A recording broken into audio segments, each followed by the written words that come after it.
And welcome to today's annual FASB-GASB webinar geared to academic professionals. We're really pleased to have you all here today, and we hope that this webcast is informative and educational.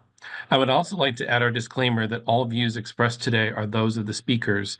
Official positions of the FASB and GASB are reached only after extensive due process and deliberations. Next slide, please.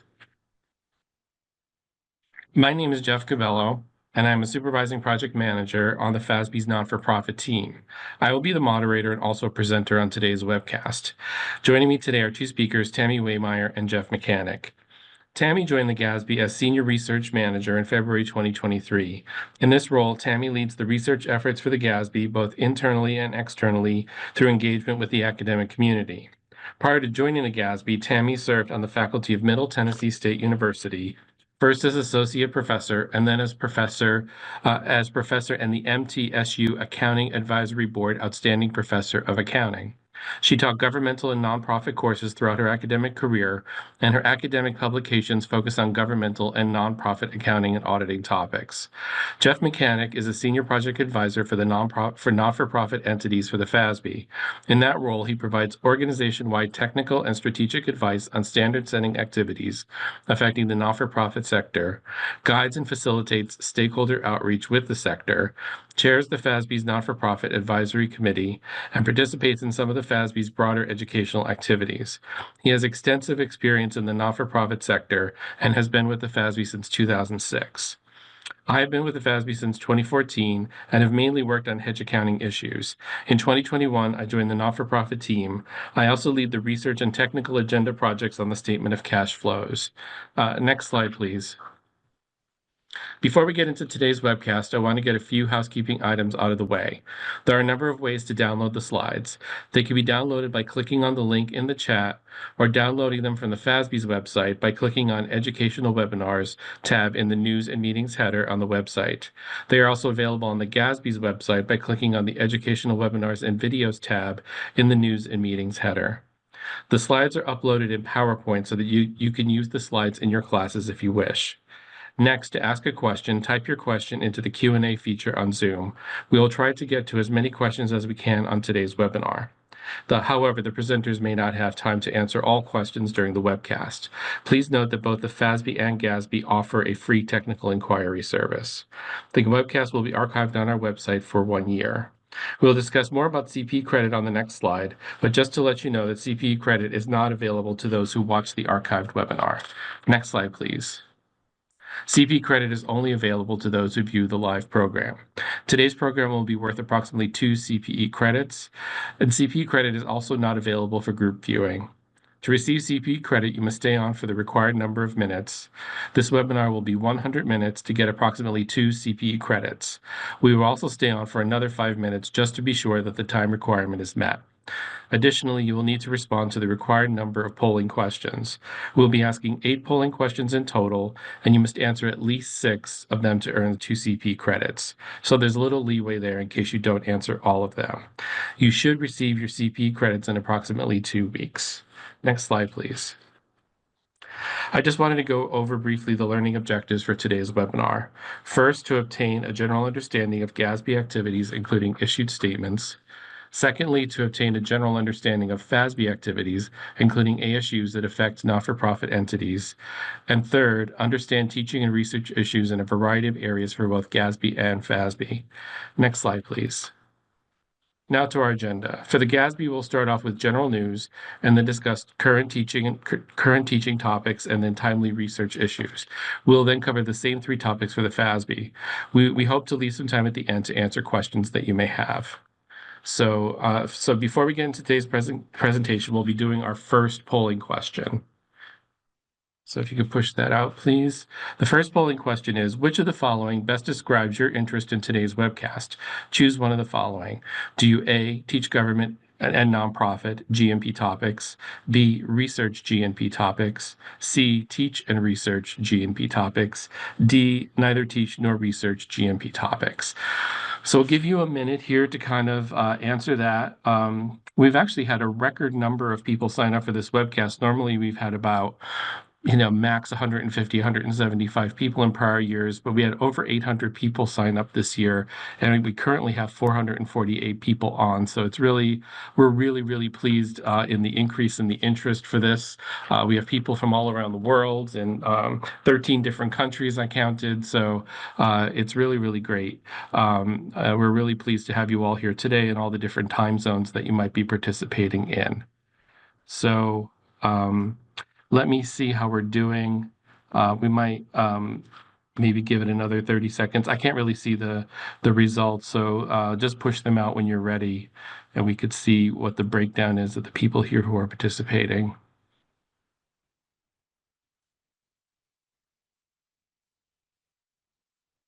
Okay, great. So it looks like it's a good mix. We do have people who neither teach nor research GNP topics, but we do have a good mix of people who research those topics and teach them. About half, maybe a little bit like 57% or so. So that's really, really good. Again, thank you for participating today. So now I'm going to turn it over to Tammy to start the GASB section. Thank you, Jeff. It's good to be with you all this afternoon. I will admit that I'd much prefer to see you in person or see your faces. So harder in this format, but we're glad to have the opportunity to connect with you all in this way. In this part of the presentation, I'll focus on governmental accounting issues and things going on at the Governmental Accounting Standards Board. And we'll focus on three primary areas: general news, things that are going on at the GASB, some teaching topics. If you're teaching in those areas and you responded to the poll question that's what you're working on, then we want to provide you with some tools and tips that will be helpful to you in that way. And also to encourage you to pursue research that would be timely for us and help us in standard setting. Throughout this process, though, as I sort of think about bucketizing these different topics, there may be things that we talk about in a particular area that you think is really more related. We may talk about a teaching topic, for example, that you might find more relevant to your research and vice versa, and that's okay. So it's all meant to spark ideas and that sort of thing, and it's certainly not meant to be an exhaustive list of topics, and we welcome conversation and dialogue with you going forward. We lean on our friends in the academic community to help us build the body of knowledge and do the work that we do. So throughout the presentation today, I'll try to make sure that I give accolades to the academics who've contributed in different places. So look for that sort of an Easter egg type of feature like you would see in a movie. So maybe you would see yourself mentioned somewhere or see someone that you know mentioned there. So let's move into talking about the general news. So I want to give you a sense of not only what's going on at the GASB, but sort of a high-level picture of the standard setting topics that we're working on so that we can drill down into those. So the first of those is we'll talk about the news in 2024. Next slide, please. And one of the things that we probably hear most in the form of a question is what's going on with the Financial Data Transparency Act of 2022.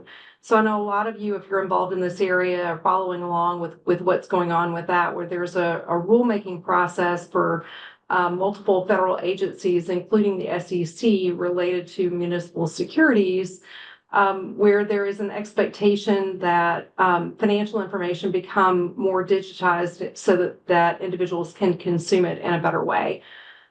So that process is going on, but there hasn't been a lot decided on that. So if you're following along, the SEC has completed its first sort of round of rulemaking, issuing out for public opinion or comment information contained in that first round of information. And so what I want to share with you is that in addition to the fact that we're monitoring that, we're also in-house working on the development of a taxonomy.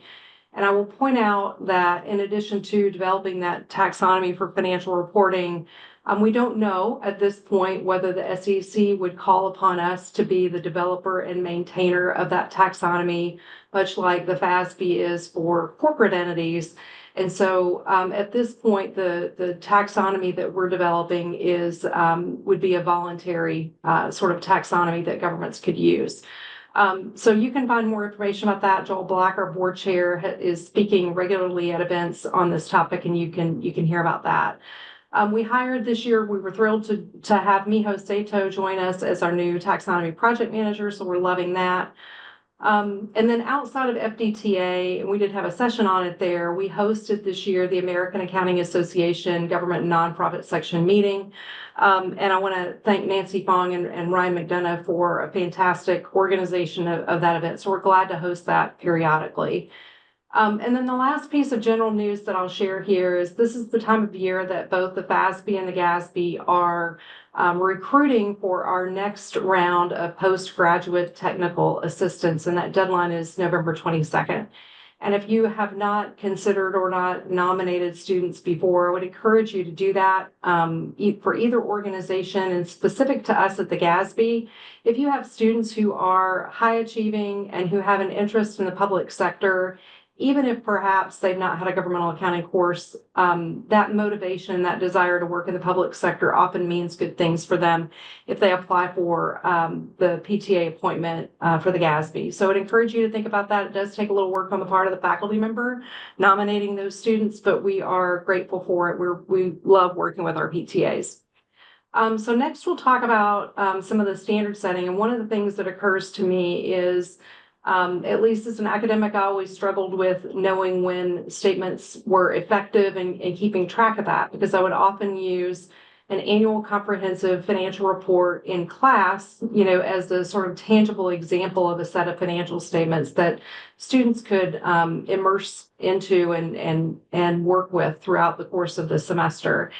And so what I've done here is sort of sketch out some of the more recent standards and when they're effective, starting with Statement 95, which extended, because of COVID, extended the deadline, or the implementation rather, of some of these standards, including Statement 87, which in combination with Statements 94 and 96 are all sort of lease related. And so last year we had an example of some transactions and how we would walk through those. And if you need that, we could get that to you. But those transactions are all very similar. So Statement 94 that address public-private partnerships and public partnerships and availability payment arrangements. And then Statement 96, which was our subscription-based information technology arrangements. All of those are very similar. So if you learn one, you kind of learn them all, and that may be a topic you want to explore in class. The remainder of those are listed down below, and I will point out for those of you who are leaning on the old term comprehensive annual financial report, just to be reminded that with Statement 98, for some reasons with the naming of the comprehensive annual financial report, we have that the name of that set of financial statements is now the Annual Comprehensive Financial Report, or ACFR. So be aware of that. And then the other big thing I like to point out here, we'll talk about some of these standards in a little bit more detail as we move along, but the one that will probably be a big relief to you if you are doing work, have been teaching governmental accounting for some time, is that Statement 103, which was a re-examination of the financial reporting model, which was issued back in the late 90s in 1999 and implemented over the early 2000s time period. It was not as extensive as we might have imagined that it would be. And so that may be a relief to you if you're thinking about how to address the change in standards going forward. It was not as extensive of a change as we anticipated. So the next thing I'd like to talk about is to provide you a place where we'll talk about some of these things in a little bit more detail as we move along. But I wanted you to have one place where you had our tech plan overview. So in addition to the statements that have been issued, these are the things that the board is considering. And I know that, debits are typically on the left and credits are on the right. In this case, what's on the left is our topics, things that the board is currently deliberating in descending order of scope: comprehensive projects, major projects, practice issues, and so forth. And then on the right-hand side, these are things that may or may not turn into something that's standard setting related: our research activities and our post-implementation reviews.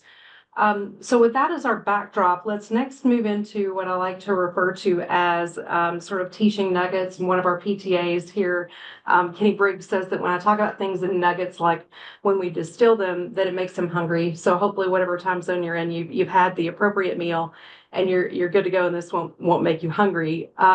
But the teaching nuggets are meant to give you some basic things. We know that in governmental accounting, it can be challenging to teach this topic because students get one course in it. So I have 4 basic teaching nuggets. The first of those appears on the next slide, and it includes how do students think about the balance sheet under different bases of accounting. And so students are familiar with the accrual basis of accounting that we'll show here on the right-hand side, where the assets can be current or non-current, liabilities can be current or non-current, and there's an equity or residual kind of component. Even though I don't know any entities for which cash-based accounting is generally accepted accounting principles, I'd like to have students kind of think about what that would look like. If you had a pure cash-based balance sheet, what would that look like? And it would only have cash. Revenues would be recognized when received, expenses when they were paid, and in its simplest form, you'd have cash and then you'd have equity kind of sitting on the other side. And even though we don't use cash-based statements in governmental accounting, it provides students with the 2 anchors to then consider the new term they generally have not seen before, and that is the modified accrual basis of accounting that sits kind of squarely in the middle. And students get the idea that it must be some sort of blend, between the two, and that it's missing the non-current types of things, and that gives them something to work with. Once that is sort of established as sort of a continuum, and it gives students something practical to sort of latch onto, we then talk about where in the statements do we use these different bases of accounting. And we only use the modified accrual and the accrual basis in governmental financial statements. And the accrual basis is used in the government-wide or sort of consolidated view of a governmental entity's financial reports. The modified accrual basis of accounting is only used in one place. It's used in the governmental funds, and that's the good news, but the bad news is that the governmental funds account for a lot of things. So there's a lot that they have to do with that. There's one other piece that we introduced here that is somewhat unique to our world, and you can use it as a basis for comparison to accounting for corporate entities in the FASB world. And that is this idea of deferred outflows of resources and deferred inflows of resources.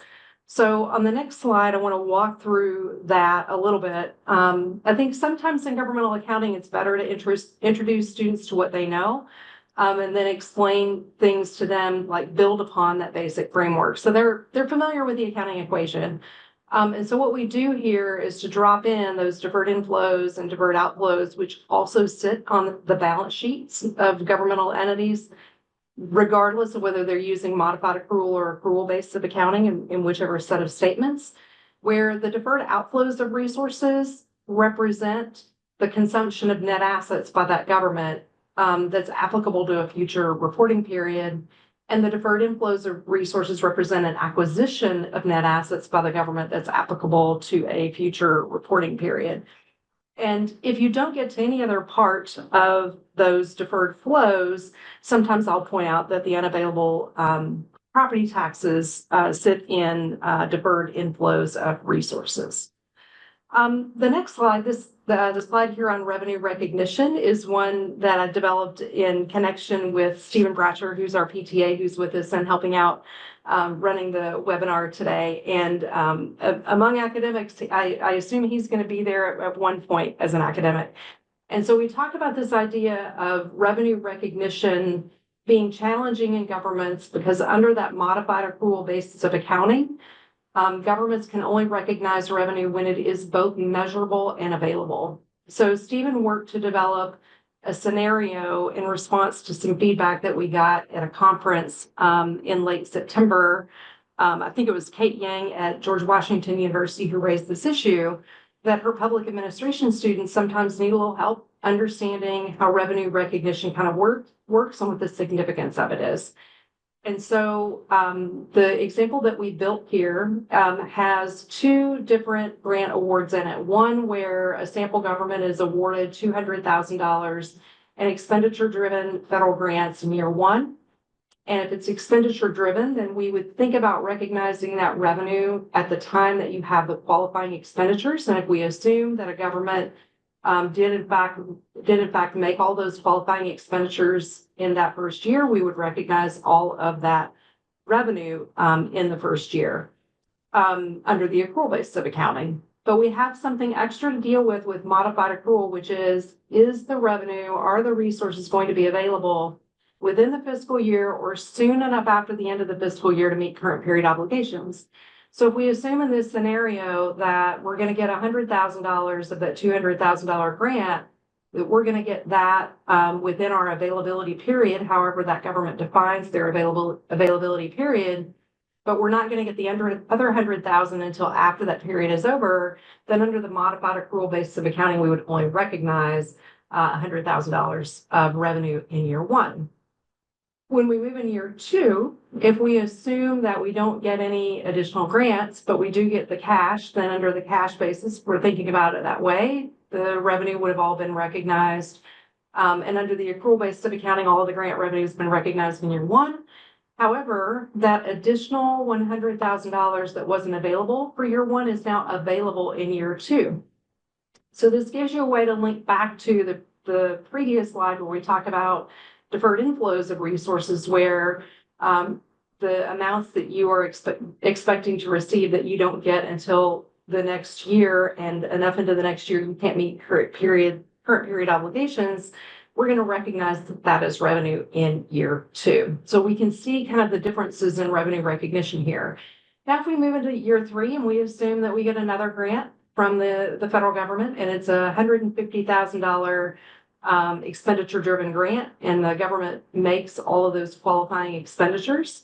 And if we assume that you're going to get 100,000 this year, and the remaining 50,000 is within the availability period, meaning I get it next year, but soon enough into the next year that I can make my current period obligations, then there would be no difference between modified accrual and accrual, and that highlights the distinction between those two bases of accounting.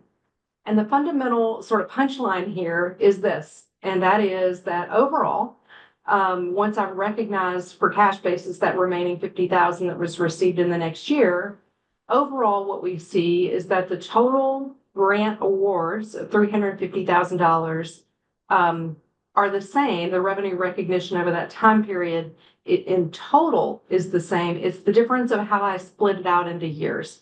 And I think whether you are a public administration faculty member or an accounting faculty member, a simple sort of tractable example like this drives home the distinction among those bases of accounting. And again, although we don't use the cash basis of accounting, we only use modified accrual and accrual, this shows us all of that and how they sort of intersect with one another.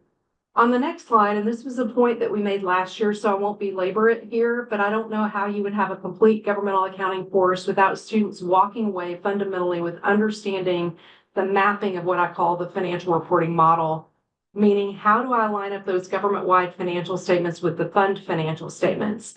And we tend to start out governmental accounting and tell students, there are two tracks of financial statements, government-wide and fund financial statements. And it's a little bit like a nesting doll, because it is true that there are two sets of financial statements, but really within those fund financial statements, there are three. And so we have four sets of financial statements, the first of which is government-wide financial statements, the second of which is the governmental funds financial statements, the third is the proprietary funds, and the fourth is fiduciary funds. And so one of the things I would do commonly on exams that I would give students is that for every exam over the course of the semester, they had to show me this, had to draw it, sketch it out. And they would have to tell me where we use modified accrual, and that's only in the governmental funds, and where we use the accrual basis of accounting. And I would have them name all of the statements, because there's something, even though it's like the base of knowledge in Bloom's taxonomy, memorization is kind of the bottom level. That memorization is fundamental for them being able to move on from that. So for purposes of, and again, as Jeff mentioned at the beginning, you can download these slides, you can use them in their entirety in class, however you want to. This may be something that if it's helpful to you, then that's great.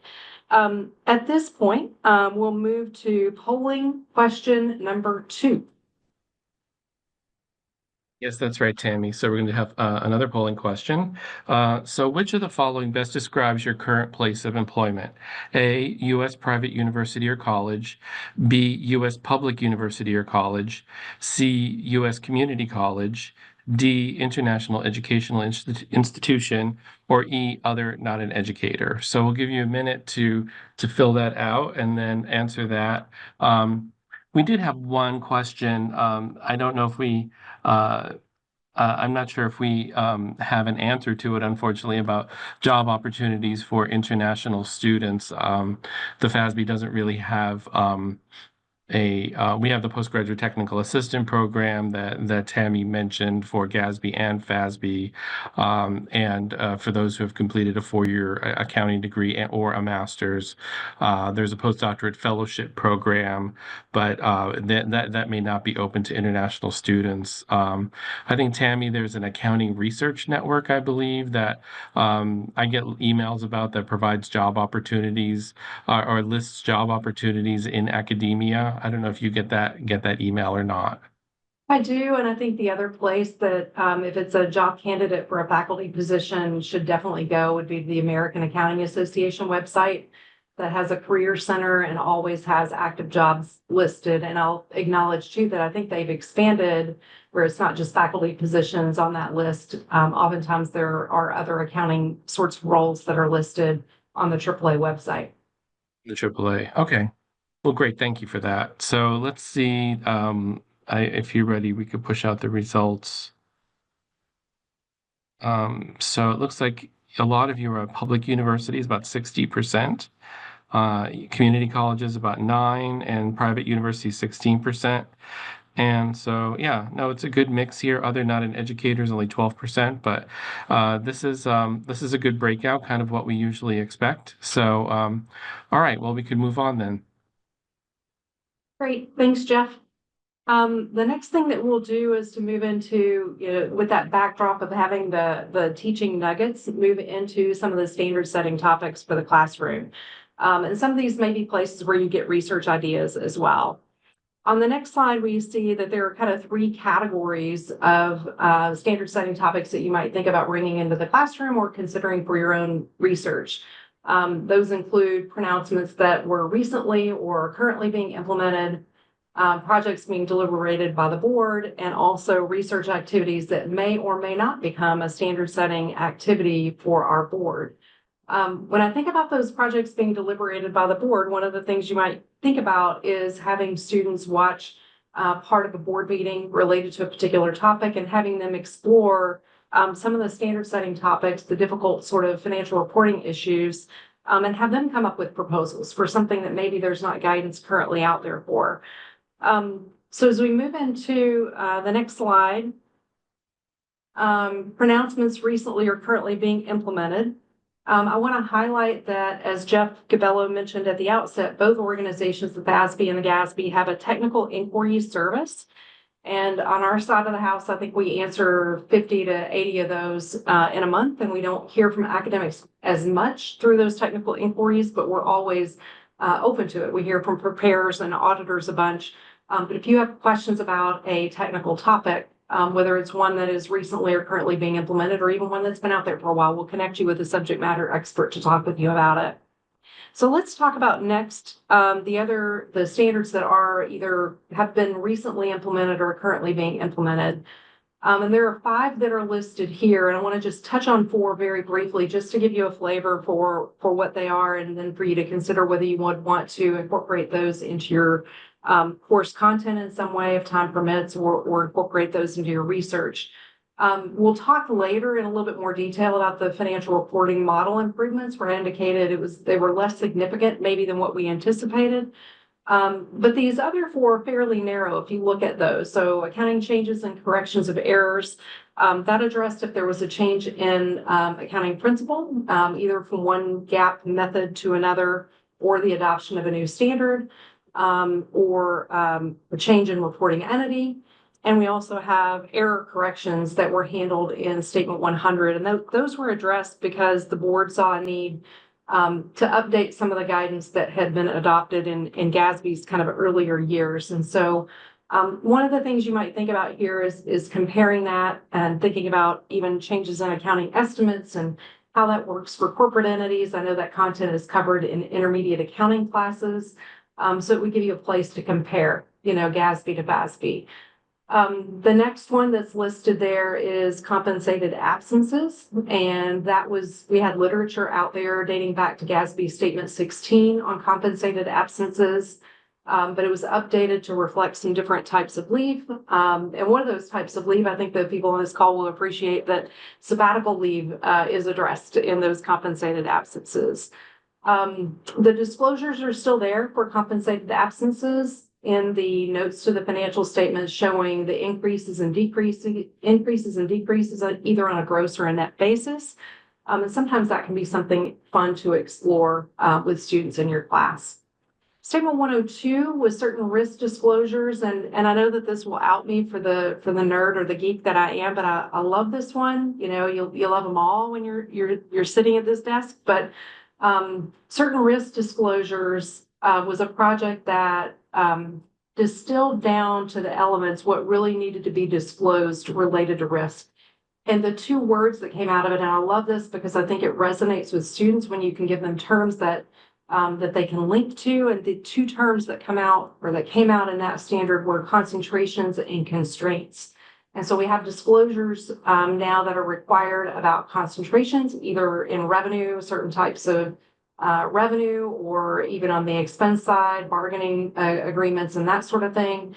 And so we've got concentrations as one type of disclosure that have to get made. And then the other one is constraints. So limits on spending or limits on revenue generation or raising taxes, that sort of thing. And so those disclosures, when those come out, when you start seeing financial statements where they've adopted statement 102, would be a great place for students to go and look at the types of risk that a government faces.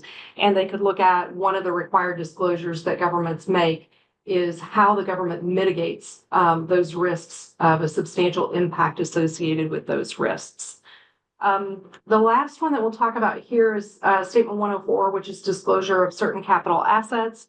And there is more information being disaggregated in the notes by the recent passage of that standard. So when it is implemented in 2026, you will see additional disaggregation of the types of capital assets, including capital assets held for sale, and including underlying assets for different types of right of use or other intangible assets. So let's talk about statement 103 just a little bit. Statement 103, again, we didn't make as many changes to that as we anticipated. There was nothing that affected the governmental funds. And so that's the part where you can breathe a sigh of relief if you were teaching that content, because you don't have to update what you were doing there before. And for the textbook authors, I know that was a very big deal. There were some changes that were made with proprietary funds. There was a little bit of work that happened there on the MD&A, mainly to try to avoid boilerplate language. And I'll give a shout out here to Michaela Ivanchik, who is at the University of Albany, who's doing some work in this area. And so you'll see some changes in 103 in that regard. The other changes that you will see with statement 103 appear on the next slide, and they include changes primarily related to budgetary comparison schedules. No longer do governments have the option of presenting their budgetary comparison schedules as basic statement. For comparability's sake, all of those comparison schedules will show up as required supplementary information instead of being in the financial statements. And then if it irritated you, as it irritated me, that the variances sometimes weren't reported because they weren't required and governments wouldn't give them to you, those variances will now be required with the implementation of 103. And the variances will have to be presented both related to the original budget and the final budget, comparing those to actual. And then there was some clarifying language around and some shift in treatment of major component units. And instead of calling things extraordinary or special items, we now refer to those as unusual or infrequent. So next we have projects that are being deliberated by the board. And one of the things you might think about here again is incorporating having students look at and evaluating different standard setting solutions. So we'll look next at the projects that the board is considering that are broader scope. And if you want more detail on these, because we'll hit these just in kind of just as highlights, we could share information. You could get our standard GASB speech deck that has more detail on them, or catch one of our project managers. They're always out giving speeches in more detail about these. We are looking in detail at revenue and expense recognition in what we call category A and category B transactions. where those category A transactions are the ones that have a performance obligation, very much like or analogous to what the FASB does with topic 606. And category B, that's mostly non-exchange types of transactions. We're working on a project that would be entirely disclosure oriented on going concern uncertainties. And we add the term severe financial stress because there are a lot of governments that can't go out of business like a corporate entity could. And so users of the financial statements may also want to know information about severe financial stress, even if the government is not at risk of going concern uncertainty. And then the last broader scope project that we're currently working on, that the preliminary views are out there, is infrastructure assets. And so that preliminary view is open. So if you wanted to comment on it, we have, in addition to your being able to write a comment letter, we have an electronic feedback form that makes it almost like completing a survey. If you've got feedback you would like to share with us about that project, which will, the views preliminarily expressed suggest that there should be perhaps some additional disclosures related to infrastructure assets and preservation and maintenance of those assets. Some of the lesser scope projects that show up on the next slide that are more narrow in focus, that are practice oriented, are subsequent events and the implementation guide update. The board is considering those next week. The exposure draft, they'll have a ballot draft of the ED for both of those projects. And so those will be out for comment, and those would be two that you could write a comment letter on, either writing the letter and submitting it or using our electronic feedback form through a survey link to complete that.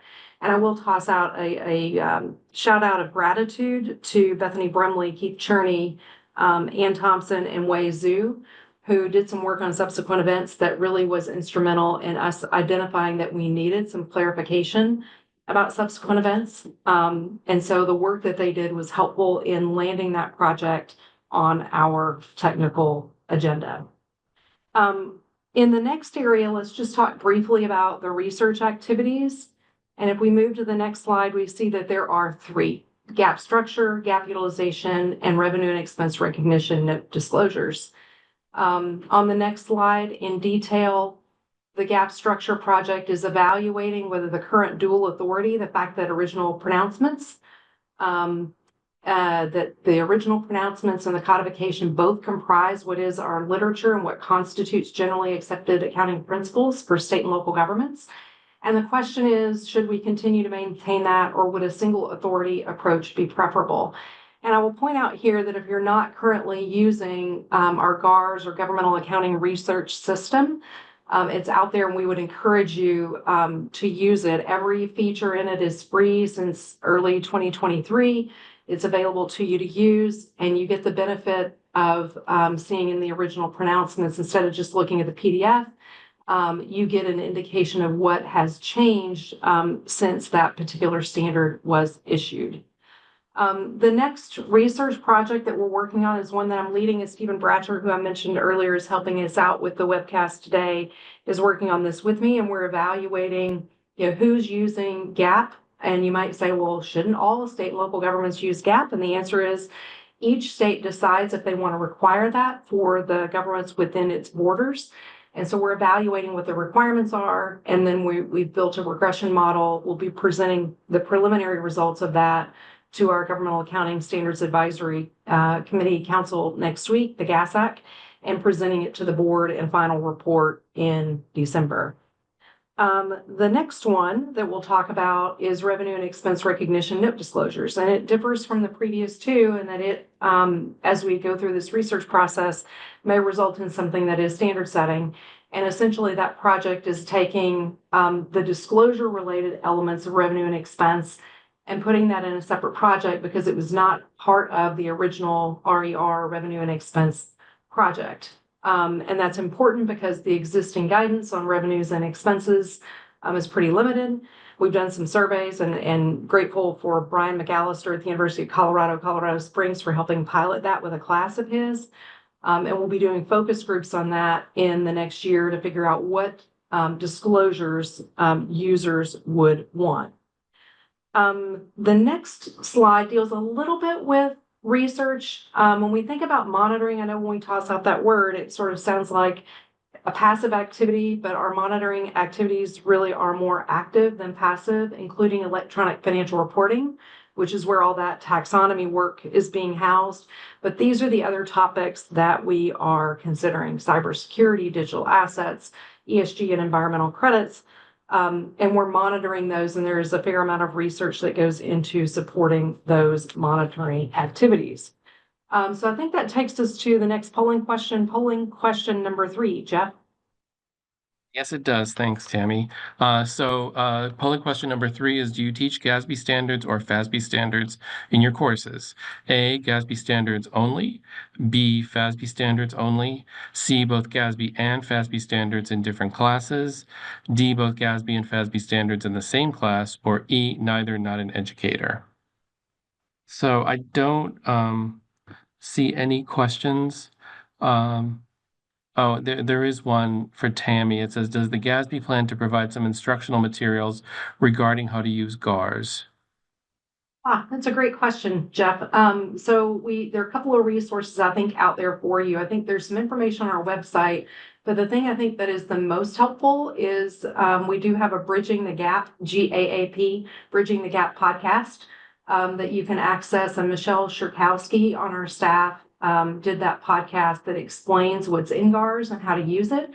I think you'd find it to be pretty intuitive. The search feature that's in it searches across the codification and the original pronouncements and the Comprehensive Implementation Guide, or SIG as we call it.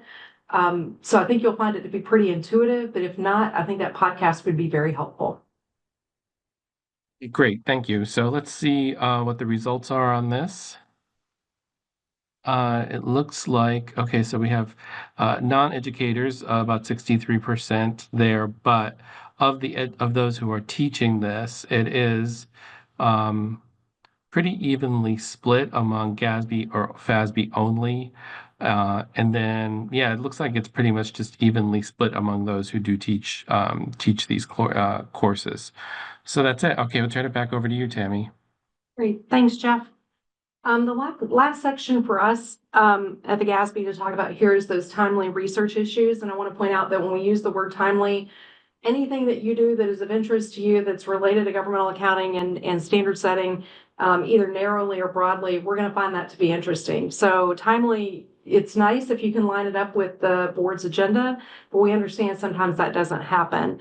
So on the next slide, there's a visual that we often show of the process of how this works, and the reason that the timeliness, it's important, but we're interested in your work at whatever point it hits. And it's because standard setting is a very iterative process that in the pre-agenda stage, we're trying to figure out, is this something, does the board want to deliberate this? They put it onto their agenda, issue a statement, and then in post-agenda, we evaluate the effectiveness of those standards. And then there's always this continual sort of feedback loop. So on the next slide, I talk a little bit about, what are the things that we're thinking about at the GASB? And so you've heard from us a little bit about the standards that are recently implemented and currently being implemented, the things that the board is currently contemplating. But I think broadly, the things that keep us up at night are probably the things that you all as educators are keeping you up as well. We understand the pipeline issues. We understand the resource constraints. And in the governmental space, we're probably that's probably a little exacerbated. I think we always struggle finding people who will be accountants in the public sector or will audit entities in the public sector. And so we're concerned about all of those things because we want the standards to be set in an environment that is conducive to their successful implementation. So you'll notice that we have a narrower tech plan. And you'll notice if you went and looked at our last concept statement that was issued as part of our conceptual framework, the look at disclosures now has some definite parameters about what it means to be an essential piece of information that would be disclosed. And so we're trying to be intentional about that because we understand the burden that is placed on preparers. So if there's work that you're doing that either narrowly fits within one of the projects we're working on, or it speaks to kind of this broader environment, we're open to it. You can certainly always go out and look at our tech plan. Our academic webpage has information for you to pursue. And you can submit your work either to a link out there or directly to my email address, and we look at that. So those are things to think about. The other place where you might plug in from a research perspective Next is our post-implementation review process, where we evaluate the effectiveness of our standards. So we do that in some way for every standard that we implement, every standard that we issue. But in addition, for those projects that are comprehensive and major, that meet certain thresholds, we also do a significant amount of work, and we just completed our post-implementation review of the pension standards, and the timeline for that is reflected on the next slide. And what it reveals is that that process was about a 10-year process to evaluate the effectiveness of statements 67 and 68. So that report is out there. There are a large number of academics who are cited within it, including Trang Huang at the University of Nebraska, Omaha, and Gang Chen at the University of Albany, who we are really grateful for because they accelerated some of the research they were doing to fit in before the end of 2023 so that they could be with us, during the report writing stage. The other projects that are subject to post-implementation review where you can plug in are Statement 72 on fair value. And that user survey is currently out. And so if you see a link for that, please complete it. As members of the academic community, we consider you to be part of the community of financial statement users more broadly, and we would love to hear from you about the effectiveness of Statement 72. We also have post-implementation review of other post-employment benefits, or OPEBs, and that report will be final in 2026. So there's still some time if you're doing some research in that area. And then the two that are the furthest out are Statement 84 on fiduciary activities and Statement 87 on leases. So if there are things that you're working about in those areas, I'd be glad to discuss those with you. We give out grant awards every year that are meant to sort of spur research in areas that are important to us. And we have given out grant awards, not just to Trang and Gang, who I mentioned on pension post-implementation review, but Se-Young Yoon is doing some work right now on other post-employment benefits. And if you're doing work in that area, please reach out to us. We'd love to have a conversation with you about it. We'd love to entertain a grant application from you, and that you get some time on that. That grant award window opens up in the spring, with applications due in May of next year. So I think where we are, that takes us close to the end of the GASB piece of this presentation, but I'll mention some resources that you might look at out here on our website. The Bridging the Gap podcast that I mentioned, that has a segment with Michelle Shirkowski on the use of the Governmental Accounting Research System, or GARS. And then on the right-hand side, you see links to information about the PTA program. You can submit your academic research either to that link that's there, or you can send it to me at twaymeyer@gasb.org. We've got the grant award program that I mentioned, and then this session will be available through a replay. The webcast will be available to you out there for a solid year.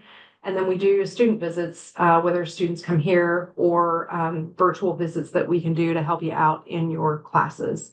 So I think that takes us to the end of the GASB portion of the presentation. Jeff, I'll hand it to you for polling question number 4 and for FASB's part of the presentation.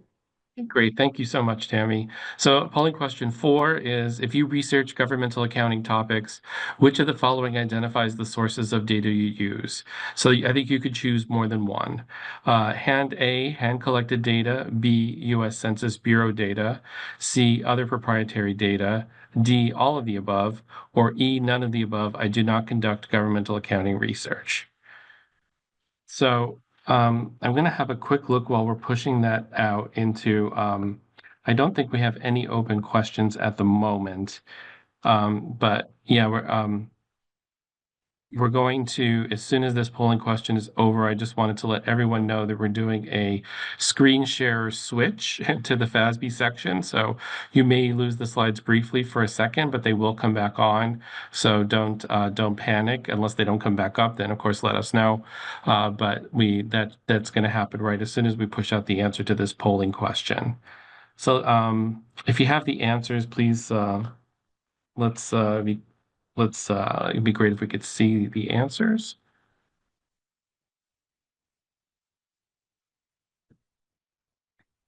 Okay, so it looks like because you could have chosen more than one. It seems like the most popular, except for none of the above, was all of the above. So that's great. So there are a lot of different resources that are being used in governmental accounting research.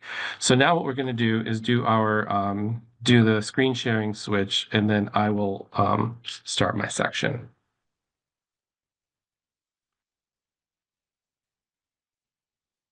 Okay, we're back up. So today we're going to, now for the second part of this, for the second part of our presentation today, we're going to talk about FASB not-for-profit accounting issues.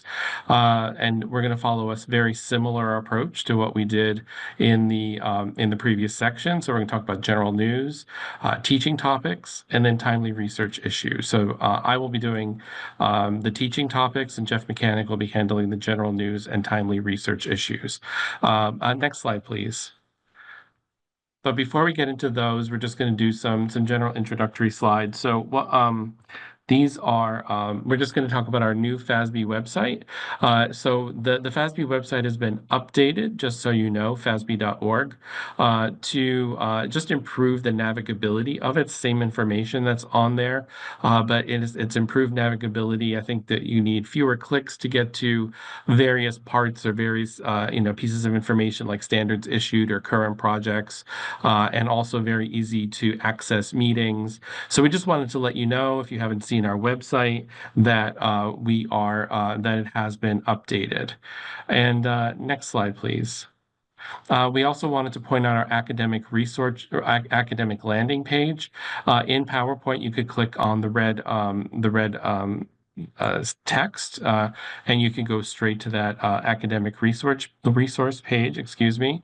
And it's sort of all things academic for academics. It provides information on provides teaching materials on standard setting and our recent standards and on projects.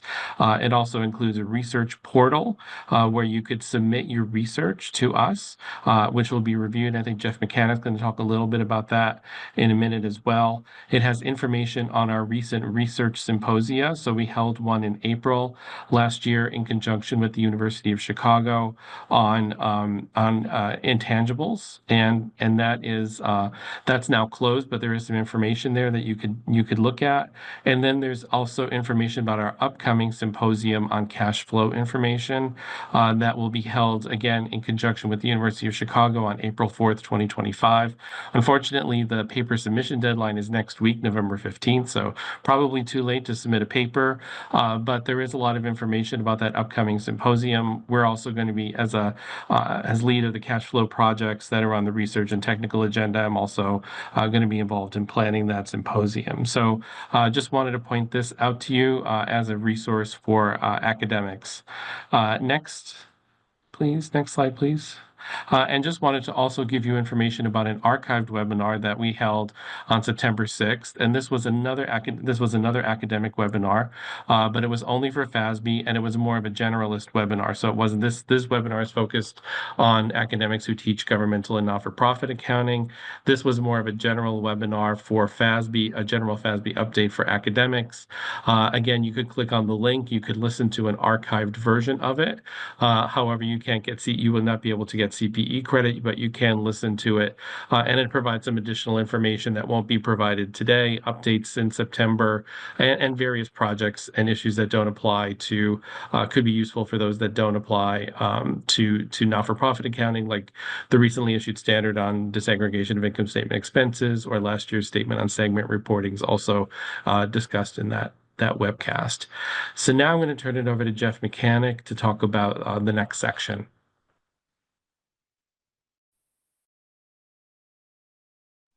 Jeff, I think we have. No, I'm not. I'm going to do a polling question. Excuse me. Sorry about that. So we'll do polling question number 5. Have you previously visited the GASB or FASB academic webpage or portals? So A, GASB only, B, FASB only, C, both FASB and GASB, or D, neither, not an educator. So yeah, before we jump in, we'll see. I don't think we have any open questions at the moment.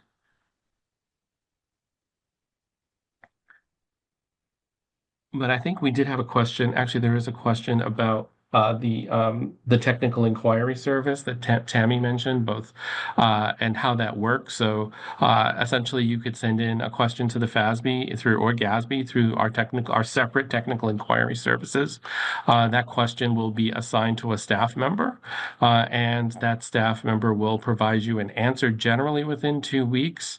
Our caveat is that, and this is more of for the academic audience, probably not as important, but for general stakeholders who are sending in a question, we generally don't provide any answers or accounting advice, but we can help you navigate the codification to help you find your appropriate answer. So just a little information there on that. As Tammy mentioned, we really don't receive a lot from academics, but if you are interested in that, or if you do have a technical accounting question, please feel free to send that to us. So let's see what the answer is. Answers are to this polling question. Great. So it looks like a number of you have visited both web pages or one or the other, about half, a little bit more than half. And if you're not an educator, it doesn't matter. We encourage you to have a look at our website. It has a lot of great information about projects and recently issued standards, and also, as I mentioned, resources for academics. So now, after that, I will turn it over to Jeff for the next section of the presentation. Okay, next slide, please. Thank you, Jeff, and it's great to be with all of you again today. So in this general news section, I'm going to talk about 3 Ps. I'm going to talk about people, processes, and projects, lots of projects. So first, with regard to people, these are our board members, and there was one change in the composition of our board during the past year. As of July 1st, Hillary Salo, who was our technical director, became our vice chair of the board. She replaced Jim Croker in that role. And like Jim, she brings a public accounting background, heavy experience with public companies, and time even at the Securities and Exchange Commission, the SEC. One other bit of news is that another board member, Sue Cosper, was reappointed to a second term. Sue, like Hillary, has both public accounting and FASB staff background. Sue's particular perspective on the board is that of private companies, and she is our board liaison to the Private Company Council. And by the way, our most not-for-profit focused board member is Christine Bodison, who many of you may know. And Christine also serves in that role as our liaison to the Not-for-Profit Advisory Committee, or NAC. Let's move on to the next slide. So with Hillary moving up to technical director, we now have a new technical director replacing Hillary, and that is Jackson, or Jack Day. Jack, like Hillary, has a background both in public accounting as well as with the Securities and Exchange Commission. And some of Jack's other qualifications and experience are on this slide. Let's move on to the next slide, talk a little bit about processes. And we had one key change in processes during the past year. And that has to do with our Emerging Issues Task Force, or EITF.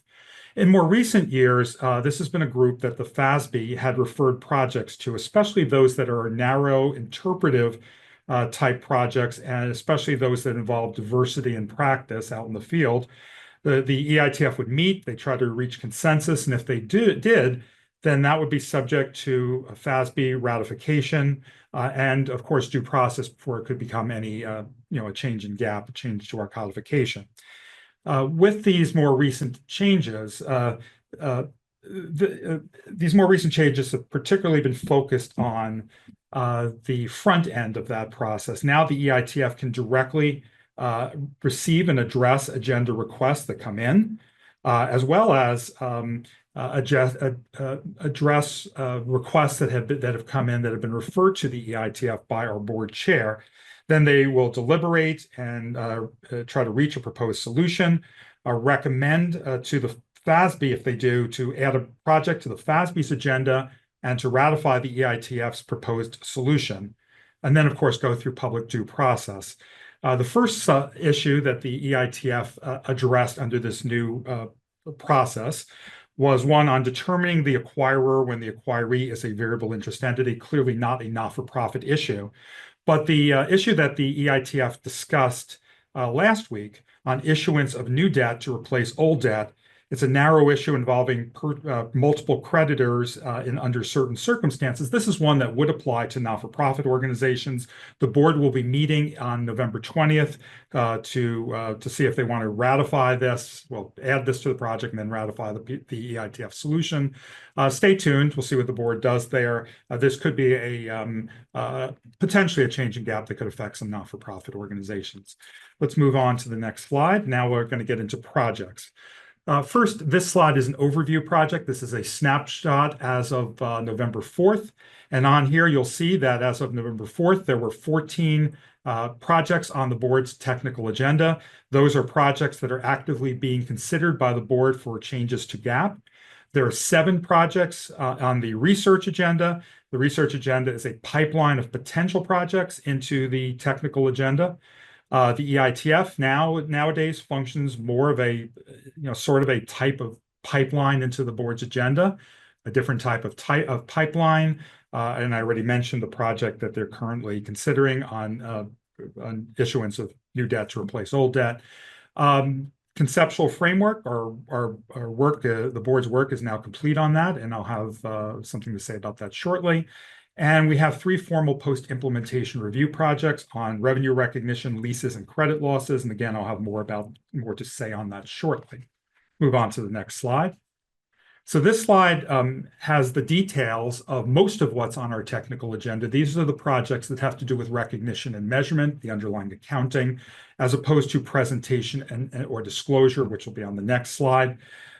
You'll note that there are only 5 projects listed here out of these 11 projects that are in red. Those are the ones that affect or could affect at least some not-for-profit organizations. And those are the ones we're going to discuss in this, in this webinar. In the general webinar, the September 6th webinar that Jeff alluded to earlier, there are a number of other projects that were discussed there. And I encourage you to go to that webinar if you want more information on things that we don't discuss here. But you'll see that there are 5 projects that are in red. 3 of them are in bolded red, and those are ones that Jeff is going to dive into a little bit later in our presentation. The 2 that I want to mention here are the ones on codification improvements and on credit losses. The one that's codification improvements next phase, that's our annual project where we do corrections and narrow improvements to the codification. The reason I want to stress it this year is that of the 34 issues that are in that will be in that proposed accounting standards update, 12 of them involve either topic 958 on not-for-profits or topic 954 on healthcare entities. So one that you might want to pay attention to this particular codification improvements, perhaps more than some in the past. We expect an exposure draft to be out in the 4th quarter. The other one I want to mention here is the one on credit losses, topic 606 receivables, and you'll see that we've identified that with the Private Company Council because that came out of the work of the Private Company Council, or PCC, and it tries to make some simplifications to some aspects of the current expected credit losses model, or CECL, excuse me, one that's applied to short-term trade receivables. The PCC decided on some simplifications. The board endorsed the PCC's decisions and even proposed to extend them to not-for-profits without public debt. Now, among trade receivables that you'll see in not-for-profit organizations are student accounts receivable of a university, patient accounts receivable of a healthcare system, membership dues receivable of lots of other not-for-profit organizations, and various other receivables owed by customers. We expect an exposure draft to be out here in late November, early December. Encourage you guys to look at that exposure draft and respond if you like. Let's move on to the next slide.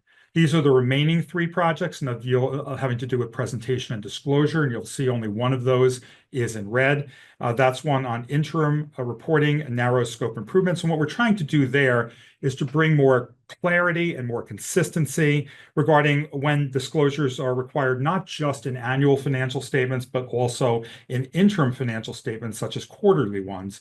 The caveat that I need to give you here is that, as many of you may know already, most not-for-profits don't do full GAAP quarterly financial statements with notes and all. And what we're aware of is mostly some healthcare providers for bond indenture purposes that are doing so. So with that caveat, again, this could affect some not-for-profit organizations, but maybe not a real lot of them. Encourage you guys to look at it and respond if you like. On the next slide are the projects that are on our research agenda. That, as mentioned, is our pipeline into the technical agenda.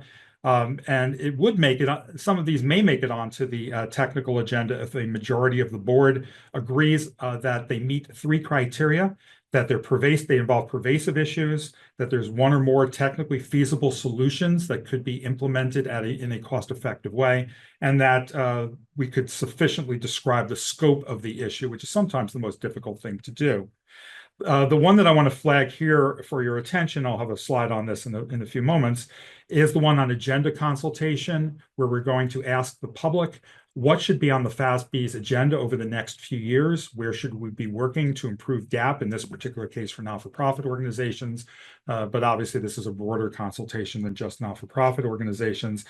The other projects on here either explicitly scope out not-for-profit organizations. So we have a project, research project and consolidation for business entities, and one on financial key performance indicators for business entities. Or by nature, they aren't likely to involve many, if any, not-for-profit organizations. For example, I'm not aware of that many not-for-profit organizations that are doing commodities trading. Or they're very early on in their research, one on intangibles, derivatives, and on cash flow statements. So it's yet to be seen to what extent they might affect not-for-profit organizations. The ones that are highlighted in green are ones that we have put out or will be putting out invitations to comment to get some broad public input at this early stage. So again, one particularly I want you to focus on is the one on agenda consultation at this stage. Let's move on to the next slide. I mentioned that the board has completed its work on the conceptual framework, most recently with a chapter on measurement. There's lots more on that in the September general academic webinar, and I encourage you guys to listen to that portion of the webinar if you want more information about the new measurement chapter in the conceptual framework. Let's move on. And so the final group of projects that are on our overall agenda are the ones on post-implementation review. And there was a lot more on this in the September webinar, so I'm just going to try to be a little bit additive here. These projects are very similar to what the GASB does. What we tend to do formal post-implementation reviews on our comprehensive major projects. In this particular case, the 3 major general standards on revenue recognition, leases, and credit losses that we've put out over the past decade. And it is in the 3rd stage of these, this slide has the process. It's in the 3rd stage of this that we really are considering academic research. We're also doing all sorts of other things during post-implementation review. Let's move on to the next slide. Here are the objectives of our post-implementation review, and they're very similar to the GASB's objectives. We're trying to determine whether a standard has accomplished its purpose, what the board intended when it issued the standard. We're trying to evaluate how implementation has gone and continuing costs to see, in part, what can we learn to help improve our standard setting process in the future. I mentioned before, next slide, that we have 3 broad major projects on which we're doing post-implementation reviews. The first of those is the one on revenue recognition with contracts with customers. That is our topic 606 in our codification. On this one, again, lots more in our general webinar, academic webinar, but I think the thing to note here is that we are almost done with this post-implementation review. We will be issuing our final post-implementation review report within the next few weeks after our review of our findings with the trustees of the Financial Accounting Foundation in a couple of weeks. So stay tuned and take a look at that report when it comes out. On the next slide is, we mentioned our leases post-implementation review. This is one we're not quite as far along because the leases standard was implemented after the revenue recognition standard. And in particular here, we are in stage 2. And actually in the latter part of stage 2. So stage 1 is in between issuance of a standard and implementation of a standard. There, what we're trying to do is monitor how implementation is going to see if we need to do any additional educational activities or in some cases follow-up standard setting. The second stage is after implementation has been completed, how, did the costs and benefits line up with what the board had anticipated when they issued the standard? Here, because this standard was implemented in a couple of waves, we're now in the second part of this. We've already done a lot of that type of inquiry and discussion with public companies. Now we're looking at non-public entities, private companies, and not-for-profit organizations. We'll be doing in the first half of next year a survey with preparers to get a sense for what the costs were and whether they were as expected. We're also having lots of discussions with preparers, practitioners, and users about costs and benefits and the implementation experience. And then we'll be moving on to the third stage where we're trying to summarize this research as well as consider any academic research that may be helpful to us. The Private Company Council is currently looking at this area to see if there are some additional simplifications that can be done for private companies. And if the board agrees with whatever the PCC comes up with, maybe some of those could also apply to not-for-profit organizations as well. So stay tuned there. And then the third of the three standards here is the one on credit losses. Here, I always like to remind folks that what is not within this standard are receivables that where there isn't an extension of credit that's involved. So things like contributions or pledges receivable, most grants receivable, they're not within the standard as opposed to things where credit has been extended, trade receivables, loans, and things like that. And I already mentioned the Private Company Council project on trade receivables. Now, even when we don't have a formal post-implementation review, let's move to the next slide. We do look at how the implementation is going and has gone with our various other projects. And we, as you guys know, we had a couple of major not-for-profit standards in this area over the past decade. And this slide has some of our findings from our discussions with our not-for-profit advisory committee and other stakeholders on ASU 2016-14 on not-for-profit financial statements and on ASU 2018-08 on grants and donations. I'll circle back to this when I talk about timely research topics later on. Next slide. I mentioned that one of our research projects is an agenda consultation. There we've met over the past couple of months with our various advisory groups and other key stakeholder groups, including with our not-for-profit advisory committee at its September 10th meeting. We expect to issue an invitation to comment by the end of this year for a 90-day comment period. I really encourage you to weigh in when we issue that ITC. And then finally, I mentioned that we talked about with our NAC our upcoming invitation to comment, got their thoughts about some things that perhaps we might want to include in our document for folks to react to. And what we heard at the September 10th meeting were things about a couple of areas that we looked at in our project on not-for-profit financial statements, ASU 2016-14, but where we didn't finalize things. Some aspects of operating measures, as well as some certain things about the cash flow statement. Our NAC suggested that maybe these are a couple of areas where we could perhaps do some more work. Another area that we heard about, which we'd also heard about when we did our last agenda consultation, is an area that the FASB has never comprehensively looked at for not-for-profit organizations, and that is the consolidation guidance. We also heard from one of our lenders on our not-for-profit advisory committee that perhaps some of the debt disclosures could be a bit more extensive and useful. And we also heard from a couple of our practitioners that some of the qualitative disclosures, as opposed to quantitative disclosures in the area of liquidity, that ASU 2016-14 brought into GAAP had become a bit boilerplate-ish in practice. We also heard a little bit about some of the practical difficulties in distinguishing between license components and service components in certain software agreements, and maybe there could perhaps be the need for a practical expedient in this area. And we also heard about potentially the need for some more guidance on below market interest rate loans. So again, I'll talk about a couple of these a little bit more when we talk about timely research topics. Jeff, with that, I think we have a polling question. Yes, we do. The next polling question, please. Did you view the FASB update for accounting academics on September 6, 2024? A, yes, I viewed it live. B, yes, I viewed an archived version. C, no, but I plan to. Or D, no.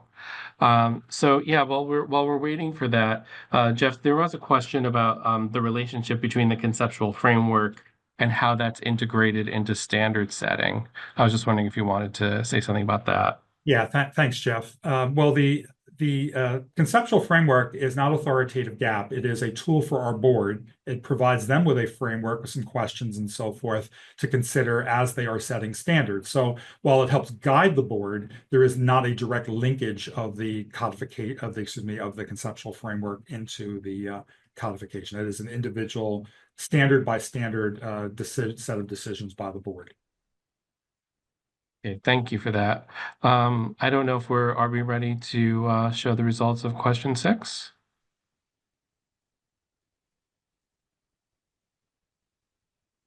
Here we go. It looks like about 20% of you viewed it live, so great. Well, thank you for participating in both.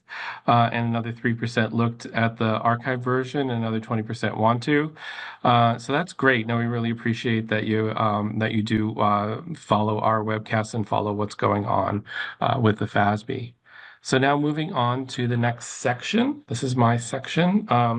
We're going to talk about teaching topics. So this is going to focus on, next slide, please, recently issued standards since the last webinar. Now, the ones that are bolded in red, we're going to talk about in more detail. The others really are not necessarily applicable to not-for-profit entities. And you'll notice that the list seems a little short this year compared to other years. I think that we've only had 3 ASUs issued in 2024, and one of those was issued I think, just a few days ago on disaggregation of income statement expenses.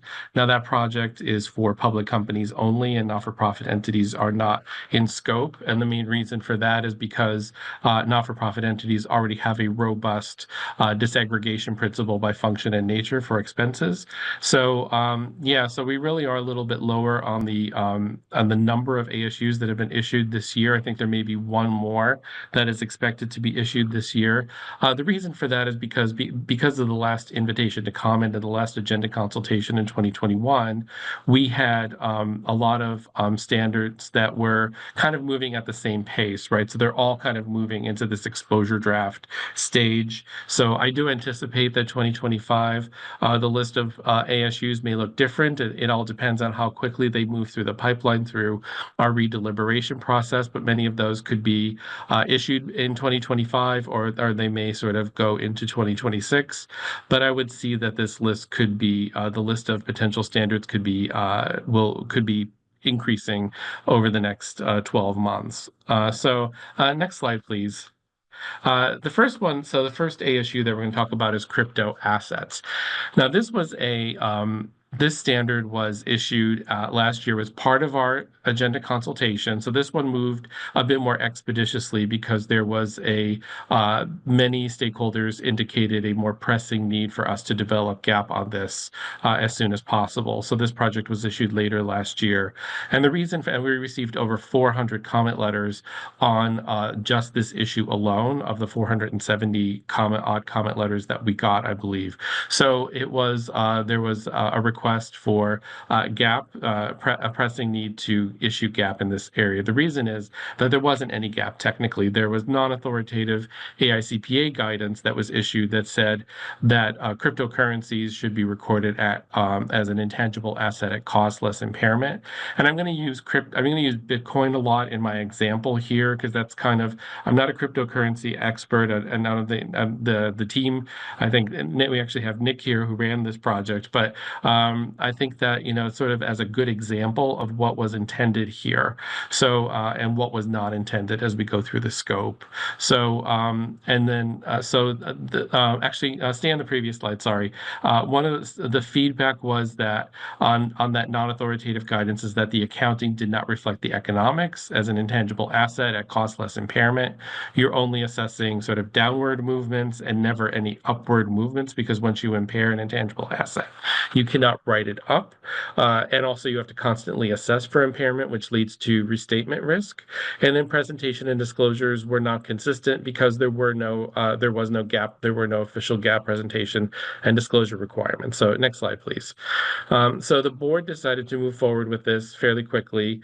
And so these criteria are designed to sort of hone in on what the board wanted to develop guidance for as quickly as possible. And so I always say, think Bitcoin. It meets these intangible assets. They are a class of intangible assets, and they are measured at fair value with increases and decreases recognized in the income statement or the statement of activities for nonprofit entities. They generally meet the definition of an intangible asset in the codification. These assets generally do not meet the definition of a financial asset because there is no right to receive cash or another financial instrument in exchange. So therefore, they're generally recorded as intangible assets. However, if the digital currency or digital asset does meet the definition of a financial instrument, then you would follow that guidance and not this guidance. So the second criterion, do not provide the asset holder with enforceable rights to or claims on underlying goods, services, or other assets. Those are designed to exclude other types of digital contracts that may have inadvertently been scoped in, such as software or media or digital insurance or other types of guarantee contracts. And so that was really designed to sort of exclude certain other types of digital contracts that may have inadvertently been scoped in. The third and fourth criteria are created or reside on a distributed ledger based on blockchain or a similar technology and are secured through cryptography. These are characteristics of how cryptocurrency is traded and is housed and accounted for. Also, fungibility is important. So fungibility means interchangeability. One Bitcoin is the same as another, just as a dollar bill is the same as another dollar bill, even if they have different serial numbers on them. It also means that non-fungible tokens, such as unique digital creations, are not in scope. The board decided not to deal with those issues because it was not as pervasive, did not meet our pervasiveness criteria to deal with at the moment, although that could grow, that issue could grow in pervasiveness in the future, and the board could address that. And then they are not created or issued by the reporting entity or its related parties. So creators of crypto are also out of scope. So it really does try to narrow down what the board wanted to provide guidance for on expeditiously. Next slide, please. The presentation and disclosure. So these are, and one thing I want to emphasize, at least in the not-for-profit space, is that these are for holders. This standard is generally designed for holders of cryptocurrency, and you'll see that there's some special guidance for not-for-profit entities that receive donations of crypto. And I think some of that cash flow guidance is helpful for not-for-profits. So cryptocurrency is measured at fair value in accordance with Topic 820 fair value guidance. All fair value disclosures in Topic 820 have to be followed. In addition, additional disclosures include significant crypto asset holdings, restrictions on crypto, a reconciliation of activity between the beginning and the end of the period, a roll forward, and historical realized gains and losses. On the balance sheet, you're going to show crypto assets separately from other intangible assets measured using other measurement bases.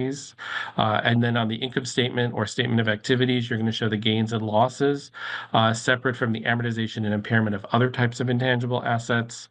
And then in the statement of cash flows, if you receive, let's say, a donation of crypto, and you either have a policy of liquidating or choose to liquidate that cryptocurrency immediately or nearly immediately, you would record that generally as an operating activity in the statement of cash flows. However, if there are donor-imposed restrictions for long-term or capital use, you would be required to classify that as a financing activity, and this aligns with with guidance in the not-for-profit guidance related to donations of other types of assets. Next slide, please. Next is ASU 2023-09, income tax disclosures. So why are we including this in a update for not-for-profit entities? And the reason is that not-for-profit entities could be subject to income taxes if, for example, they have unrelated business income or have a for-profit sub. This project kind of predates our invitation to comment in 2021. There was an exposure draft issued back in 2019 that looked at improvements to income tax disclosures. That project was updated updated, revamped, and sort of repackaged into what we have now in ASU 2023-09. And the whole goal is to provide transparency about the decision usefulness about income tax disclosures, because one of the main pieces of feedback we received from users and investors was that they really didn't have insight into what was driving the tax rates that were being paid, and then what were the jurisdictions that were also the main drivers of income taxes being paid. So next slide, please. So there are two pieces of this. One is the rate reconciliation. So the rate reconciliation is that table in the footnotes that reconciles the income tax rate that an entity would pay based on its statutory rate, and shows reconciling items down to the rate that the entity actually paid. So entities other than public business entities do not have to provide a quantitative table. They are only required to provide a qualitative explanation of the main drivers of their tax rate. However, other entities, public business entities, must show a quantitative table, and that is a bit more prescriptive than it has been under previous GAAP. And so there are certain line items here shown in bold that must be shown in the rate reconciliation, and they must be shown if they are material. The threshold for individual disclosure is 5% of pre-tax income or loss before continuing operations times the tax rate. And so you not only have to disclose those individual line items, but you may have to provide further breakdowns of line items by jurisdiction or by the nature of an adjustment if that individual adjustment also crosses that 5% threshold. So it's much more prescriptive than was in the past on that 5% threshold.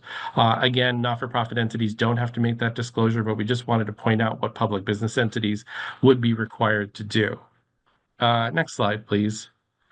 And then on the income taxes paid, this is a quantitative disclosure for all entities on an annual basis, and you have to disaggregate your taxes paid by federal or national taxes, state taxes, and foreign taxes, and you have to break out each individual jurisdiction that exceeds 5% of total income taxes paid, net of refunds. And so and this is an example here of what would need to be disclosed. It's it is much more information than was required in the past, and this gives you an idea of what that disclosure might look like. So you have to really look at each individual disclosure, each individual jurisdiction where you've paid taxes. It's on an individual basis because the reason for that is annual basis, is because tax payments could be made to different jurisdictions at different times of the year. So you really may not have a full picture, may have a distorted picture at any interim period. But again, for not-for-profit entities, probably not as big of an issue because many or most do not have interim reporting requirements. Next slide, please. So the next project is on software costs. So this project, Accounting for and Disclosure of Software Cost, is in exposure draft stage right now. It was issued on October 29th, and comments are due on January 27th, 2025. And this deals with updating the accounting for a disclosure of software costs and looking really at the capitalization thresholds. So it includes, and this is for internal use software in subtopic 35040. And so the main driver of this project originally was that there's certain guidance here, and it's a very staged approach, and it's kind of outdated, the guidance in subtopic 35040 as to when you would capitalize software costs. So it's based on the way software was maybe developed, 20, 30 years ago in a very staged approach. You complete stage 1, you go to stage 2, stage 3, and so the capitalization thresholds were based on those stages. And so now the guidance is we were informed through outreach with stakeholders and through our invitation to comment process that while that staged approach does exist, then that's called like a waterfall approach. There's also sort of an iterative approach or a sprint approach where maybe one functionality of a software program or software functionality would be developed from start to finish before any other functionalities of that software would be developed. So that sort of iterative approach did not match up with the stages very well, and there was a lot of confusion about how and what to capitalize and when to capitalize those amounts. This standard or this proposed ASU doesn't talk about the when to amortize is still the same. This is basically dealing with when to cap or what costs to capitalize and once you've met a certain threshold. So again, this project has kind of moved around a bit and has had some different refocusing. But since late 2023, the focus has been on internal use software costs. So that is software that's used internally for your like an ERP system that you would develop, or maybe for software maybe in the not-for-profit sector. For example, maybe a university that has course registration software for its students, or a hospital or healthcare facility that has online appointments, or a patient portal for obtaining medical results. And it's also for costs of developing a hosting arrangement platform and for costs to implement a cloud computing arrangement. So it is quite a broad standard, and the ED is out again till early next year. Next slide, please. So here are some of the targeted improvements that are being proposed. Again, it's still in a exposure draft stage. So rather than having prescriptive sequential software development stages and where you would consider what to capitalize or expense, you would have a starting capitalization threshold. So in the top right corner, you would start capitalizing when management is authorized and committed to funding the software project, and it is probable the project will be completed and the software will be used to perform the function intended. So once you've met that threshold, you begin capitalizing. And then there's going to be some additional indicators or to help you determine whether you have reached that threshold. And then there are certain factors, like if there is significant development uncertainty in the software, and if the software has novel, unique, unproven functions, features, or technological innovations, or if the entity's determined the entity has determined the significant performance requirements, whether it has met what the software is doing what it's supposed to do or it will do. Those criteria will help you determine if you have reached that beginning capitalization threshold. The guidance on internal use software for website development guidance in subtopic 350.50 will now be incorporated into 350.40 and sort of a one-stop shop for internal use software. And then there will be additional statement of cash flows presentation guidance related to cash paid for capitalized internal use software. So again, if you wish, the comment period is open now, and have a look at the exposure draft and provide comments if you'd like to. Next slide, please. The next other major project, this is accounting for environmental credit programs. So this is also sort of uncharted territory. There is no gap currently. These environmental credit programs or environmental credits are generally entities analogized to other gap like inventory. In the invitation to comment in 2021, stakeholders asked the board to address this issue. And so the issue is related to participants and compliance and voluntary programs that result in the creation of environmental credits, and for non-governmental creators of environmental credits. So this project has taken, has developed a model for accounting for those credits, and we'll kind of walk you through the model. It's an asset liability model, on a gross basis. So next slide, please. So there is a proposed definition here. Again, the exposure draft is not out yet. We anticipate that it'll be out by the end of the year, I believe this month, in fact. And there will be an extended comment period until the end of the first quarter to provide comments on this. So the first stage of this is to define the environmental credit asset and the environmental credit obligation. And it is a separate, the definition on the asset side is a separately transferable right represented to prevent, control, reduce, or remove emissions or or pollution that is not an income tax credit. And there are many forms that these environmental credits can take. You'll see on the bottom left-hand side of the slide that there are certain types of credits that would be in scope, and there's many different variations of those types of credits. What's not addressed by the project are tax credits that are generated through the tax system, additional payments that you might make for carbon neutral payments, like to an airline, for example, investments in partnerships or other equity structures that generate those credits, and it does not relate to ESG related reporting. The liability is an obligation arising from existing or enacted laws represented to prevent, control, or reduce or remove emissions or pollution that may be settled with environmental credits. So we're creating sort of a gross approach here of assets and liabilities. Next slide, please. So the environmental credits, the asset recognition, the asset is recognized when it's probable that the entity will sell the credit or use it to settle an environmental credit obligation.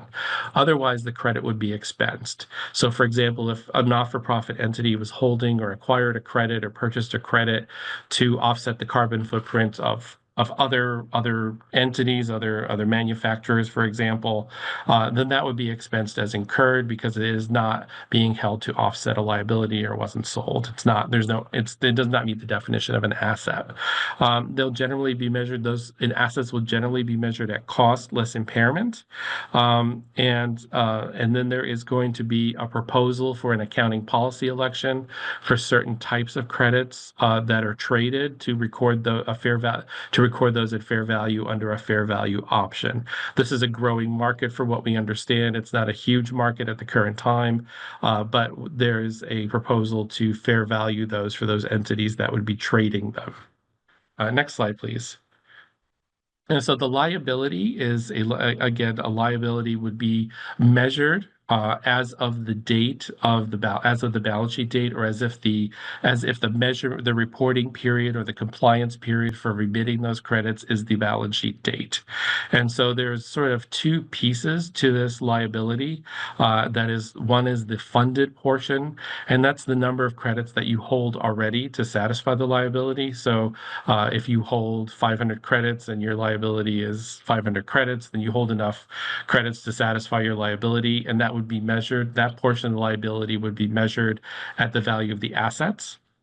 And then the unfunded portion would be the amount that you would have to acquire additionally or obtain additionally to satisfy the liability. So if you held 500 and you needed 600 and so you would have to acquire an additional 100, you would record the value of those additional credits at the fair value of those 100 credits. And there's an example there that will walk you through that. Next slide.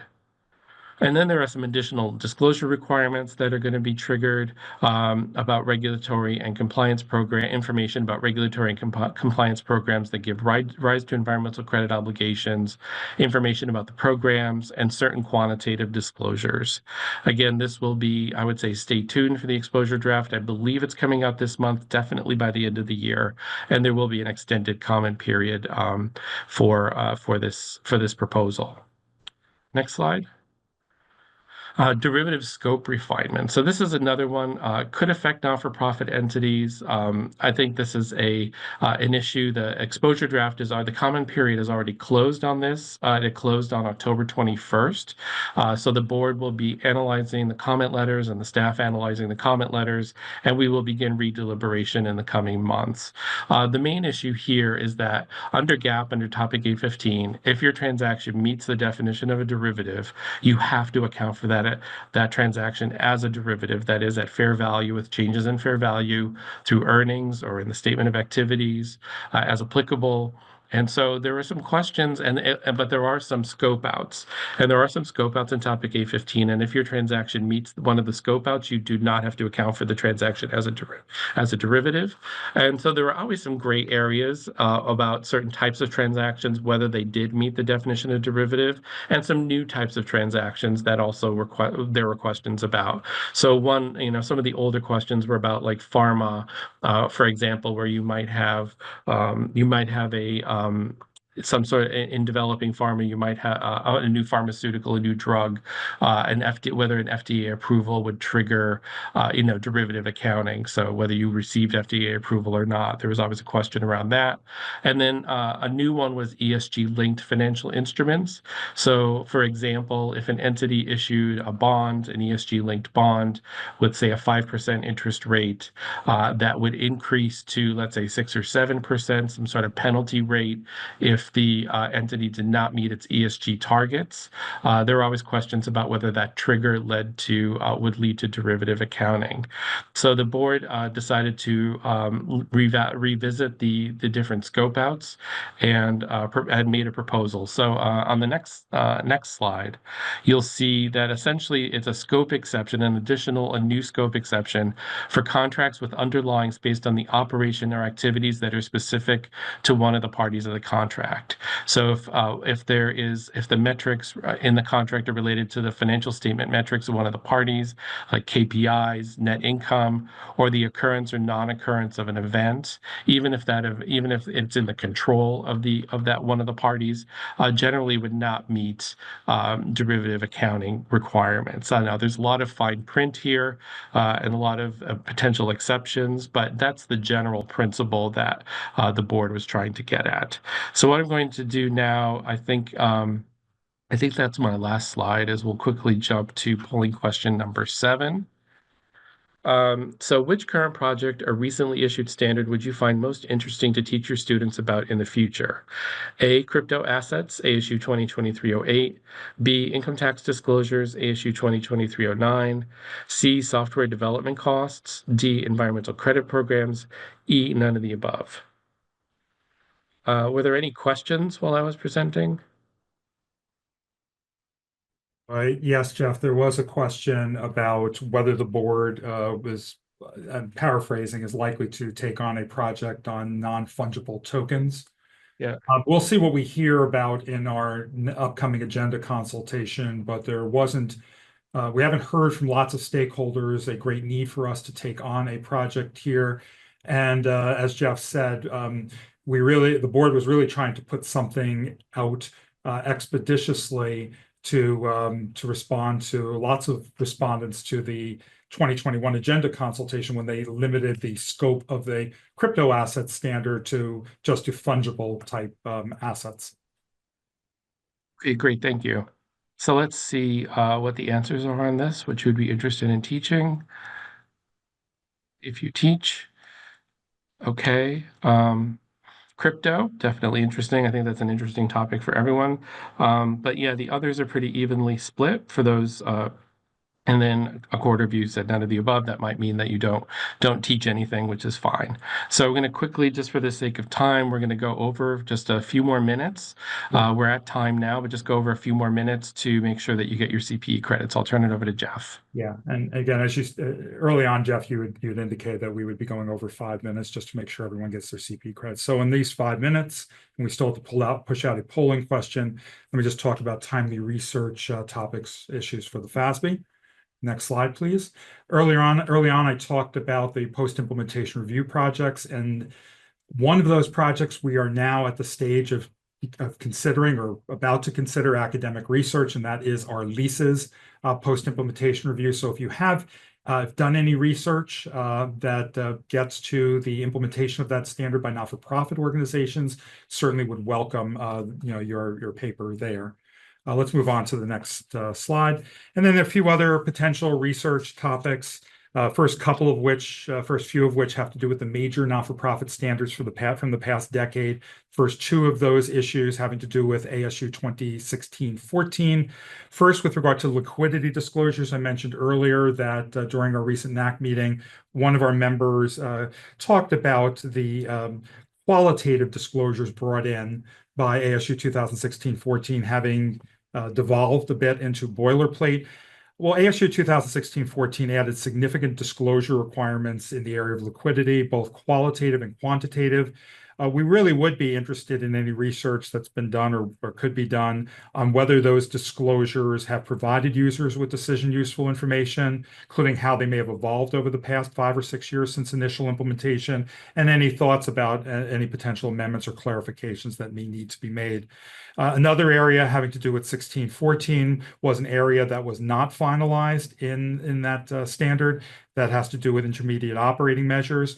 There was mixed feedback back in 2021 during our last agenda consultation, both from NAC members and from other respondents to the invitation to comment at that time about whether the FASB should be doing more work in this area. And at the September 2024 meeting, as I mentioned a little earlier, some NAC members highlighted intermediate operating measures and more broadly, financial key performance indicators as a topic for the FASB's future agenda. So we'd be very interested in any academic research on prevalence, practice, and utility of operating measures and/or other financial KPIs in the not-for-profit sector. And then next slide, please. Or actually, not next slide. Stay on that slide. Sorry. ASU 2018-08. There, we had some major clarifications to the contribution model, particularly to deal with government grants. And we'd be very curious as to whether the improvements made by the ASU, both in terms of distinguishing exchange versus non-exchange transactions and in beefing up the notion of conditionality in the contribution model, were we successful as a result of that in fostering more consistent and useful financial reporting, both generally in terms of ongoing research and other grants that not-for-profits receive in normal times. And I'm really curious about the kind of trial by fire that we had in terms of having to use this guidance for the massive amounts of federal and other COVID-related assistance a few years ago. And then finally, the last topic I mentioned earlier was discussed at the September NAC meeting, is that area of consolidation, an area really that the FASB has never comprehensively reviewed. Stakeholders that we heard from at the time of the 2021 agenda consultation indicated that the guidance, which has been developed piecemeal over the years by the FASB and the AICPA, could be more navigable, but wasn't resulting in non-intuitive consolidation outcomes. So I'd be really curious as to whether there's academic research in this area about the utility of those consolidation outcomes, as well as any other observations on the guidance, again, that could be very helpful to the FASB. So I know that was pretty quick, but those are some of the areas, some of which I think I mentioned in prior webinars as well, that could be really useful to us in our standard setting activities having to do with not-for-profit organizations. With that, Jeff, I think we have one more polling question. Yes, one more polling question, and then you'll be free to go. So how did you hear about today's webinar? We just wanted to find out. So A, social media, B, FASB GASB academic webpage, C, I received an email, D, word of mouth, E, other. I know we're at time, we're over 5 minutes, so just wanted to say that thank you very much for attending today. We'll push out the results in a few seconds. Once you leave, you will see a survey. You are not required to fill out that survey to receive CP credit. However, it would be great if you could fill it out, just to give us some feedback. And so just wanted to let you know that as we sort of wrap up today. So I don't know if we're ready to push out the results.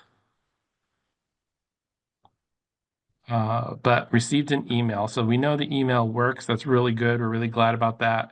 I really appreciate that. But thank you very much for your time and attention today. And we hope to see you next year on our academic FASB GASB webinar next year. Thank you. Thank you.